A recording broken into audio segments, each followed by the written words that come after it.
करिया होके वही में छितरा गइल बा। ते ये बुलेट भैया लाड़ चढ़ब हमरा सोया जी के केरा हाँ मर्दवा तो नहीं तोहरे सैया जी के केरा हमरा सोया जी के केरा अरे हाँ मर्दवा तो नहीं हमू तूहे कहतनी तोहरे सैया जी के केरा हमरा सोया जी के केरा अरे सारे बुलेटवा अब जहाँ कहले हमार सैया जी के केरा था पेल के गोड़िया फाड़ देम सरू तो नहीं हमरा सोया जी के केरा कीरा गइल बा हमरा भतरू के केरा कीरा गइल बा हमारा सैया जी के केरा किरा गइल बा हमार भतरू के केरा किरा गइल बा। ए बुलेट भैया हमारा वाला एकदम अभी ताजा बाबे लागी तो बोल दी हो पार्सल करके तारा घर तक ले भेज दे ना ही तब गाना का भाव सुनत रहो केरा किरा गइल बा। ए बुलेट भैया सीधे सीधे कह जनू का लाड़वा सरवा किरा गइल बाबे ई सुन के अच्छा लगी लाड़वा का हतरा का केरा किरा गइल बाबे तो बस ससुर लेवे दिन में देवर दोपहरे ससुर लेवे दिन में ससुर लेवे दिन में देवर दोपहरे ए सार तो नहीं रुको अभी तारा गोड़िया पेल के फारत नहीं बुढ़ारी में चल हन लान चाटे सॉरी भाई लोग बुढ़ारी में चल हन गाना गावे खातिर करे आँखियों से फाइट बक सारा बात नहीं तो भाई लोग अब बकचोदी हम ना करम बस आज के बकचोदी यहाँ खत्म करते नहीं मिलो जी फिर से नेक्स्ट वीडियो में। और जाए से पहले तुम लोग एक बात कहल चाहे यार के वीडियो अच्छा लगे तो प्लीज यार वीडियो को लाइक कर लो लाइक पे लो यार हमने कहीं जानते लाइक हो जाए ठीक नु लाइक कर दो ठीक बा या लाइक नहीं कर दो तुम लोग के तो वीडियो का लाइक कर दियो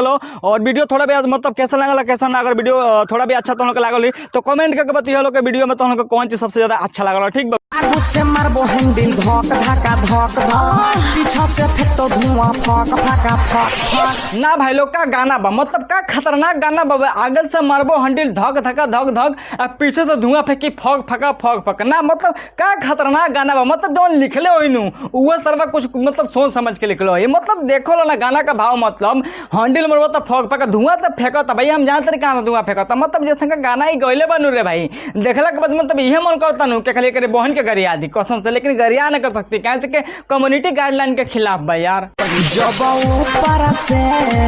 तोहर ऊपर के इंजन जब हो जाए तो फिर नीचे से तो जोरो मेरा डर के तेल अरे बंशीधर भैया जब ऊपर के इंजन फेल होइनु तो नीचे से जनरेटर के तेल ना गिरे नीचे से नु मूत्र नाली गिरी आगे वाला मतलब जौन इंजनवा बनू भैया जौन नीचे का इंजन बनू तो मूते वाला इंजन है यार उसमें से मूते गिरी ठीक नु तेल ना गिरी जनरेटर के ना ही तब कहता नु नीचे से तो भाई लोग आज की वीडियो नु कुछ ज्यादा खतरनाक हो खेला बा कहे से सरवा गर्मी के दिन में मौसम में बड़ा ठंडा बाबे ठीक बाबे ते बड़ा दवाई के पेलम सार लोग के तो वीडियो में जरूर हम तक बन रही लो देखला के बाद बहुते मजा आई। और भाई लोग तुम लोग के सबसे इंपॉर्टेंट बात ई बता दी कि वीडियो बनाओ के बस एक ही मकसद बाबे आप सभी के एंटरटेन कर ई ना के दिल के ठेस पहुंचाओ तो भाई लोग वीडियो के सीरियसली मत लियो लो बस देखियो लो और हंस के भूल दियो लो ठीक बाबे। तो भाई लोग बिना कोनो नाम वाला सुन के नु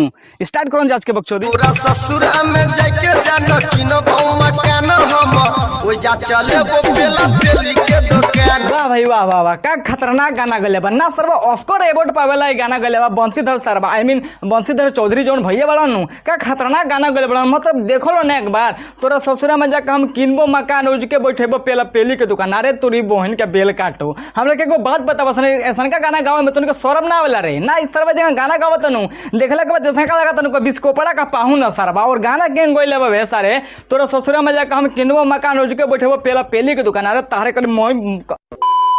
पूरा ससुर में जाके जानो किनो बहु मकान हम ओइ जा चले वो पेला पेली के दुकान। ना भाई लोग कसम से कहते नु ऐसा का गाना सुनला के बाद नु हमारे दिल से कई आवाज निकलता नु मन तो ऐसा का करता नु का 15 गो झाट नोच के सरवा का गिफ्ट दे दी बंशीधर भैया जी के।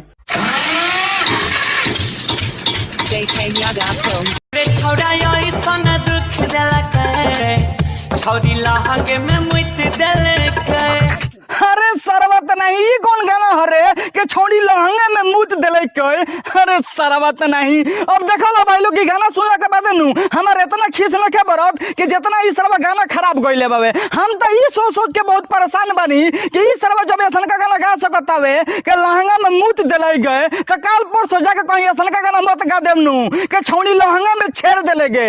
एकरी बहन चो तो संसिया फूल गइल रे छौड़ा ऐसा दुख देला छौड़ी लहंगे में मुत देले अब देखो लो भाई लोग ये गाना सुनने के बाद हमारा उतना तो समझ में नहीं आवत कि भैया सारे कहल कौन चीज चाहत हवे। अब का जाने मैथिली भाषा हवे न सर्वा कछाड़ी भाषा हवे, उतना हमारा समझ में नहीं आवत, लेकिन इतना हम जरूर समझता नहीं नु कि भैया सर्वा कहत हवे भौजी मतलब जौन बिया नु तवन मतलब लहंगा में मुतले बिया, इतना तो समझ में आवत। वाह भाई वाह, मतलब का क्रिएटिविटीज बा, मतलब एकरे के तो टेक्नोलॉजी कहल जाला यार। मतलब एक बार देखो लो ना सरवा 2 कौड़ी के VFX सरवा डलले बड़ा था ना गाड़ी में तो धुआं, आई मीन मतलब पिछवाड़ा तो धुआं निकालता रहता ना, और ये हितवा ये हैंडल के मारता, मतलब हैंडल के मारता। एक बार देखो लो ना, मतलब देखला के बाद तो माँ कसम कहते नहीं नु गाड़ी में से बाहर और मतलब झाट का मतलब नु आगे लग जाए झाट में ना भाई लोग कसम से कहते रहे ऐसा का क्रिएटिविटीज देखला ला बढ़िया करे बहुत मुठ ना मार लेते रहे वो अच्छा रही सारा, मतलब का ही करता रहे, मतलब हैंडल से जगह मारते रहो लगा तो सर्व मतलब मुठ मारे का प्रैक्टिस करता हुए।